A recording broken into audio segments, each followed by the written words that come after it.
Vous écoutez Radio Lomé, il est 12h30.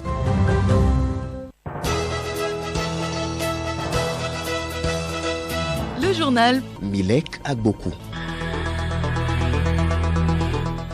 Merci de nous choisir pour vous informer. Mesdames et messieurs, bienvenue dans ce journal. Bonjour, les titres. Les élèves des cours primaires démarrent leur tour premier examen ce mardi sur toute l'étendue du territoire national. Radio Lomé a fait le tour dans quelques centres ce matin pour constater l'effectivité du démarrage. Lutte contre la criminalité transnationale et le terrorisme. Les acteurs impliqués sont depuis ce mardi à Lomé en session sur le système d'information policière pour l'Afrique de l'Ouest, CIPAO. Une première pour l'Afrique, le Sénégal accueille la 9e conférence mondiale de l'Initiative internationale pour la transparence dans les industries extractives ITIE. Le Sénégal va commencer à exploiter son pétrole et son gaz à partir de la fin de cette année.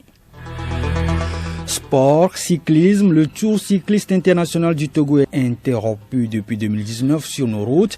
Les raisons à découvrir avec le président de la Fédération togolaise de la discipline, Kofi Bodo.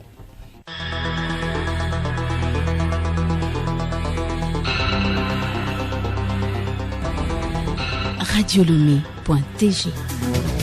Je vous le disais, ils sont de jeunes candidates et candidats. Ils composent depuis ce matin pour l'obtention du CEPD, certificat d'études du premier degré. Notre équipe était ce matin au centre d'écrit du CEG à Venou avant le démarrage des épreuves. Voici son reportage avec Monique Odoudou, Yanis Eza et Juliette Kamde. Les candidats étaient tous dans leur uniforme scolaire, des uniformes variés étant donné qu'ils viennent de différents établissements scolaires. Ils étaient pour la plupart accompagnés de leurs parents. Il a fait les révisions, il s'est donné, je l'ai aidé, je l'ai dit. L'examen, de voir ça comme si il est en train de travailler, comme c'était un devoir qu'on les ait donnés, de se sentir à l'aise. Certes, il y a toujours la peur. Tu peux être crack, il y a cette peur-là. Donc c'est le rôle des surveillants de mettre confiance aux enfants que de ne pas paniquer devant les épreuves, d'avoir confiance, ça va aller. On a fait de notre mieux, on s'est préparé, la révision et autres là. Si certains candidats paraissaient plus tranquilles, d'autres l'étaient beaucoup moins. On pouvait voir sur leur visage et dans leur attitude l'expression de la peur surtout. J'ai peur. On va commencer par l'étude des tests, problème, calcul écrit et dessin. J'ai peur parce que je suis pas forte en calcul, problème et puis tout là. Je me suis préparée pour aller à l'examen pour réussir. Moi, je vais bien faire parce que je me suis bien préparée. On a fait révision ce matin avant de venir même. Mes amis sont venus passer chez moi. Comme moi, je n'ai pas encore fini, ils posaient les questions quand je suis encore venue et puis on a posé et puis on est parti. On est arrivé ici. Je vais réussir mon examen. Je me sens à l'aise. Il sonnait 7h30 précise quand... Voilà le coup d'envoi de l'examen du CEPD au centre CEG à Venou. Au programme cette première journée, études de tests, calcul écrit, éducation civique et morale et dessin. Bonne chance à tous les candidats. Bonne chance à tous. Contribuer à la consolidation de la paix au Togo, le HCROUN a installé ce mardi les nouveaux membres des comités locaux de paix CLP. La cérémonie est couplée d'une session de formation de 3 jours. Venus des 5 régions du pays, les membres des CLP ont pour mission principale la prévention et la gestion des crises dans les communautés à la base. Occasion pour les responsables du HCROUN de leur prodiguer d'utiles conseils pour la réussite de leur rôle sur le terrain. Entre autres de ces conseils, l'engagement, le patriotisme, l'impartialité et l'exemplarité. Comme outil d'identification des membres des CLP, des badges et des écharpes leur ont été remis. Lutte contre la criminalité transnationale organisée, le terrorisme, les acteurs impliqués sont depuis ce mardi à Lomé en session de sensibilisation et d'information sur le programme CIPAO, qui veut bien dire système d'information policière pour l'Afrique de l'Ouest. La rencontre de 3 jours va permettre à ces acteurs de s'approprier cet outil de collecte et de partage d'informations pour mieux traquer les criminels. Charlotte Aha. Les acteurs impliqués dans la mise en œuvre du système d'information policière du Togo vont se familiariser avec l'outil afin de l'adopter dans l'exercice quotidien de leurs fonctions. Il s'agit d'une plateforme nationale et régionale qui vise à assurer aux services nationaux et régionaux le partage en temps réel d'informations de police. Lieutenant-colonel Meleou Pacha, représentant du ministre de la Sécurité et de la Protection civile. Dans un monde en constante évolution, où les défis sécuritaires sont de plus en plus complexes, il est essentiel que nous soyons en mesure de partager rapidement et efficacement des informations pertinentes. Les outils CIPAO et leurs fonctionnalités s'inscrivent dans cette dynamique. Ils facilitent la diffusion des renseignements cruciaux, permettant ainsi d'améliorer les enquêtes, de prévenir les actes criminels et de protéger nos populations. Le CIPAO ne peut véritablement servir à cette fin que lorsqu'il fera l'objet d'une bonne vulgarisation. La session de sensibilisation et d'information sur le CIPAO est l'occasion pour vous de découvrir et de comprendre les différentes plateformes et technologies que le centre héberge dans le cadre du programme. Le Centre d'information de police du Togo, CIP Togo, a été créé le 12 octobre 2021 en vue de la mise en œuvre du programme CIPAO au Togo. Un centre qui fournit les renseignements utiles sur les antécédents judiciaires de toute personne recherchée, des armes, des véhicules, des documents administratifs, entre autres. Commissaire Ouro Salim Nouroudine, directeur du CIPT. Comme objectif de ces journées postes ouvertes, c'est d'abord la vulgarisation de l'outil CIPAO. Qu'est-ce que le CIPAO? Que les gens sachent qu'il y a un instrument qui s'appelle le CIPAO et qui est là pour aider les services d'application de la loi à mieux combattre la criminalité. Donc, ces 3 jours de session vont connaître la participation d'au moins 300 agents d'application de la loi, de la police, de la gendarmerie, des eaux et forêts et de la douane. Donc ça leur permettra de mieux s'armer en termes de connaissance des avantages qu'offre l'outil CIPAO dans leur service au quotidien pour mieux combattre la criminalité dans notre pays. Les journées portes ouvertes sont organisées par le CIPT en collaboration avec l'Interpol et financées par l'Union européenne. L'ambassadeur de l'Union européenne au Togo, Tasso Villalonga, a à l'occasion félicité le gouvernement togolais pour le grand travail abattu depuis 2017 et les résultats atteints. En quoi consiste l'outil CIPAO? Richard Gotoué, chef programme représentant le secrétaire général CIPAO.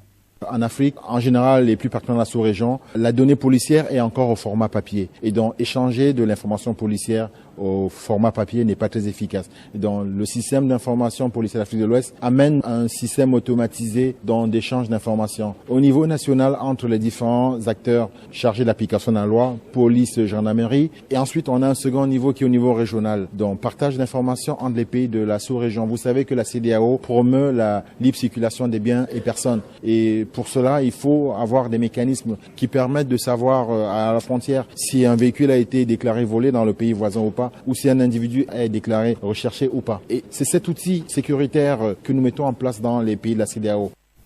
Les travaux prennent fin ce jeudi. Charlotte Taha, une signature de convention cadre de partenariat tripartite entre les communes de Golfe 5 et 7 et l'université de Lomé s'est tenue ce matin à la présidence de l'université de Lomé. Les dites communes pourront désormais bénéficier des formations et des expertises de l'université de Lomé dans les domaines des sports, de développement. Cette coopération a une durée de 5 ans renouvelable à compter de sa date de signature. 9e édition de la Journée internationale de sensibilisation sur l'albinisme. Les acteurs de lutte exhortent la communauté internationale à assurer l'inclusion des voix des albinos dans tous les secteurs de la vie. Quelle importance revêt cette journée pour cette frange de la population? Suivant Alice Bertz Barandao. L'albinisme est dû à une absence de pigmentation de la mélanine sur la peau, les cheveux et les yeux. Pour l'instant, il n'existe aucun remède pour pallier ce dysfonctionnement lié aux chromosomes. Cette couche de la population fait quotidiennement face à de multiples difficultés et sont discriminés dans plusieurs domaines. L'instauration de cette journée de sensibilisation revêt un sens pour eux. Éric Etier, coordonnateur du programme de l'Association nationale des personnes atteintes d'albinisme au Togo, ANAT. La célébration de cette journée nous permet de faire le plaidoyer et la sensibilisation. D'abord le plaidoyer à l'envers des gouvernants concernant les besoins spécifiques des personnes atteintes d'albinisme et aussi vers la population à les sensibiliser, de leur informer sur la connaissance de la personne atteinte d'albinisme. Donc c'est une opportunité pour nous de dire à la population que l'albinisme est une maladie héréditaire et nous sommes des personnes réelles comme eux. Nous n'avons peut-être pas d'autre souci que le soleil qui est notre seul ennemi. Donc c'est l'opportunité aujourd'hui de sensibiliser, de parler, de communiquer sur la personne atteinte d'albinisme pour que les discriminations cessent. C'est la journée qui nous donne l'occasion de parler, de se valoriser, de dire haut ce que nous sentons. L'inclusion fait la force. C'est l'engagement auquel sont appelés les décideurs pour composer avec les personnes atteintes d'albinisme. Pour une vie pacifique, c'est de comprendre le monde des personnes atteintes d'albinisme. Une personne atteinte d'albinisme est tout simplement comme les autres. C'est seulement la malformation de la mélanocytose dans notre corps qui fait que notre peau est un peu blanche et cette peau blanche n'a pas de protection. Si nous nous exposons au soleil, nous sommes dégradés, nous subissons des souffrances atroces et qui conduisent parfois au cancer de la peau et à la mort. Il y a cette vulnérabilité-là qui agit sur notre vision aussi. Et d'autres croyaient que nous sommes des aveugles, mais non. Donc je pense que pour vivre heureux dans la société aujourd'hui, il faut que toute la société comprenne que nous sommes des humains comme eux, nous pouvons faire toutes choses comme eux. Le problème que nous avons aujourd'hui, c'est le soleil. C'est notre seul souci. Le soleil qui nous empêche de pouvoir faire des activités comme les autres. Mais à l'abri du soleil, je pense que nous pouvons donner le mieux de nous-mêmes. Donc, de nous accepter, de nous permettre, de nous favoriser, de pouvoir vivre en harmonie avec les autres, de nous donner des opportunités à pouvoir nous valoriser, même dans les entreprises, dans les établissements, dans les communautés, de nous accepter ensemble pour que nous aussi puissions avoir une vie vraiment paisible, pacifique dans cette société. Acceptons-nous tous, quelles que soient nos différences, pour mutualiser nos compétences. Et ils sont nombreux, ces patients, dont la vie dépend de la transfusion. Il s'agit entre autres des enfants souffrant d'anémie sévère due au paludisme et à la malnutrition, des femmes en couche ayant beaucoup saigné, des victimes des accidents de la circulation. À côté de ces malades, il y a également des nécessiteux permanents, comme par exemple des drépanocytaires, d'où la nécessité du don de sang. Tété Senayao, chef unité information, éducation et communication, collecte mobile. Il faut donner du sang parce que jusque-là, il n'y a pas de sang artificiel. C'est produit par l'organisme humain. Et du moment où il y a les besoins sur le terrain, nous qui nous portons très bien, nous pouvons donner un peu de notre sang pour sauver la vie de la population. Les pénuries de sang sont particulièrement ressenties dans les pays comme le nôtre. L'objectif, c'est d'atteindre l'autosuffisance en produits sanguins.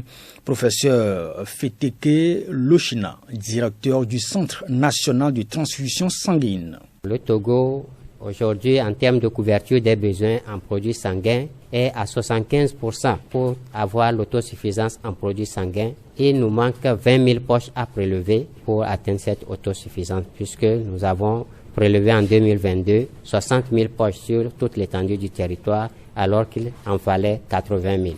Et pour rattraper ce gap-là, il va falloir continuer la sensibilisation, la communication pour un changement de comportement. D'abord, ceux qui sont déjà donneurs, c'est d'être réguliers. Et pour ceux qui ne sont pas donneurs, d'entrer progressivement dans le processus de don de sang. On espère, par ce mécanisme-là, atteindre l'autosuffisance dans les années à venir. Plus de 120 représentants de 30 délégations dont l'Afrique du Sud, le Kenya, Madagascar ou encore le Cap-Vert et la Guinée-Bissau sont réunis en Moroni du 12 au 14 juin. Une conférence de 3 jours vise à explorer les opportunités et les défis des États côtiers et insulaires concernant la gestion du réchauffement climatique. C'était l'une des priorités du président des Comores, Azali Assoumani, quand il a pris la présidence de l'Union africaine en février dernier. Créer le débat autour de l'économie bleue et trouver des solutions aux spécificités insulaires. Cette conférence est l'occasion de plaider la cause des pays insulaires, notamment les Comores, très exposés aux catastrophes naturelles comme les cyclones couplés à la montée des eaux. Ces États estiment que leur réalité n'est pas celle des autres pays du continent et nécessite des solutions adaptées à cette spécificité. Industrie extractive, le Sénégal accueille la 9e conférence mondiale de l'ITIE, l'initiative internationale pour la transparence dans les industries extractives, se réunit pour sa conférence mondiale à Dakar à partir de ce mardi. Organisée tous les 3 ans, c'est sa 9e édition et la première fois qu'elle se tient en Afrique. Et ce n'est pas une coïncidence puisque le Sénégal va commencer à exploiter son pétrole et son gaz à partir de la fin de cette année. Au Cameroun, mort de John Frundi, opposant historique au président Paul Biya. Cet opposant hier à Yaoundé de l'homme politique John Frundi, opposant les années de braise. Au début des années 1990, le leader du social-démocratique Front SDF est décédé donc à l'âge de 81 ans, a annoncé le SDF, le congrès de son parti.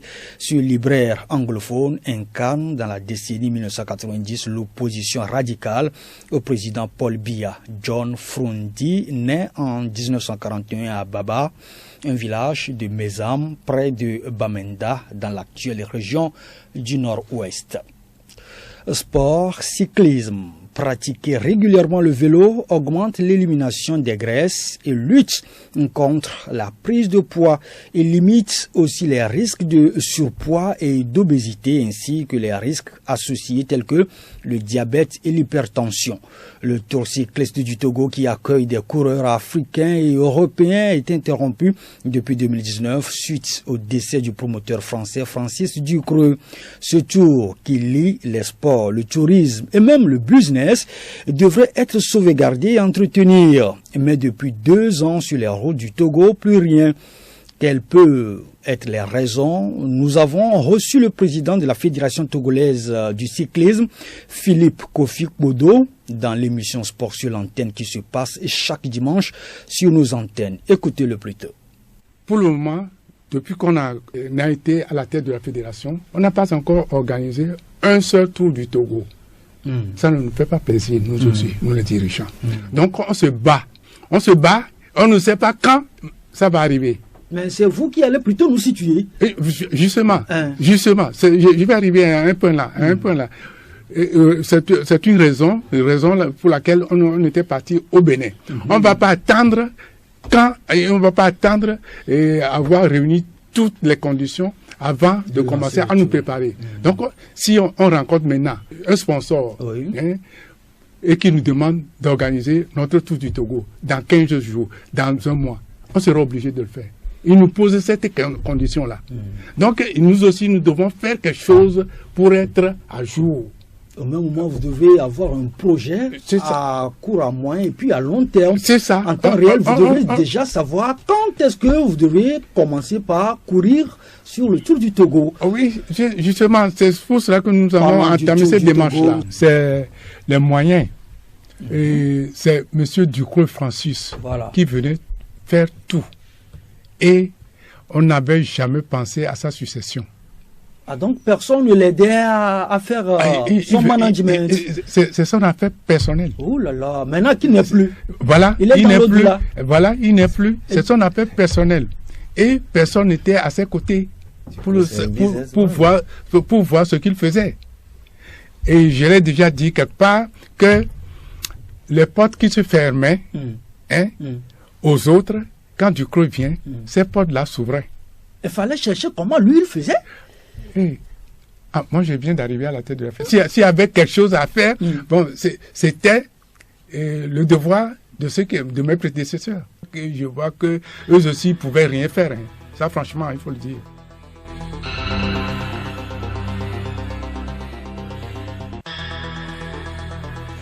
C'est la fin de cette édition. Merci de l'avoir suivi. Voici donc le condensé du journal. Les élèves des cours primaires démarrent leur tout premier examen ce mardi sur toute l'étendue du territoire national. Radio Lomé a donc fait le tour dans quelques centres ce matin pour constater l'effectivité du démarrage.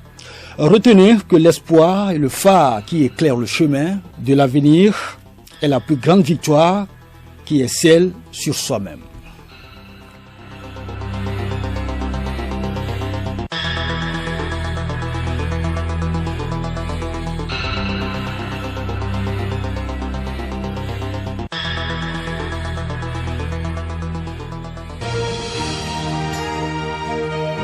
Radio Lomé, boîte postale 434, email radiolomé@radiolomé.tg.